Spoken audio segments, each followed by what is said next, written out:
Športna dvorana Kamnik je tudi letos gostila šolsko državno prvenstvo v lokostrelstvu za osnovne in srednje šole. Kaj več o prvenstvu pa nam bodo povedali sogovorniki. Danes je kar veliko nastopajočih, okrog 230, je pa to državno šolsko prvenstvo, se pravi za osnovne šole in pa za srednje šole v Sloveniji. Kako ste pa zadovoljni s kvaliteto njihovih nastopov, pa tako recimo iz leta v leto je dobra? Ja, vedno z leta v leto so boljše, ker je tudi prav, in je res lepo videti, tako kot vsakmo športa, na mladih je treba delati in s tako udeležbo se res vidi, da lokostrelstvo ne bo kar tako propadlo. Prav, da se bo še kakšen Robin Hood pojavil? Siguren.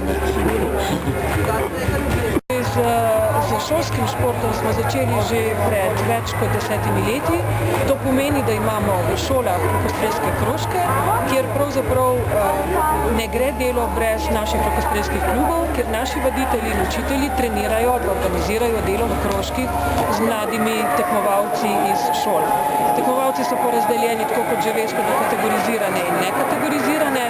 In predvsem ti nekategorizirani so pomembni. To so otroci, ki ne tekmujejo v tekmovalnem sistemu Lokostrelske zveze Slovenije, ampak slej ali prej nekako tisti vsaj, ki imajo željo, ki jim je lokostrelstvo všeč, pridejo v klube, poiščejo tam nove svoje sredine in tako pravzaprav nastaja tudi naša baza tekmovalcev. To je predvsem tista pomembna plat. Pomembno je tudi to, da imamo podporo Ministrstva za šolstvo in šport. To pomeni, da imamo verificirane vse programe pri ministrstvu za vzgajanje kadrov, to se pravi vaditeljev in učiteljev, in s tem seveda usposobljenosti za delo z mladimi, kar je zelo pomembno.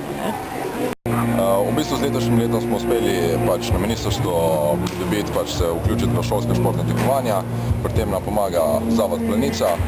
Mislim, da smo s tem naredili velik korak pri prepoznavnosti lokostrelstva v osnovnih in srednjih šolah, saj nekako preko teh prijav so športni pedagogi oziroma delavci šole seznanjeni s tem, kaj se na njihovih šolah dogaja, in tudi lokostrelstvo počasi dobiva mesto v slovenskem športu, ki si ga zasluži.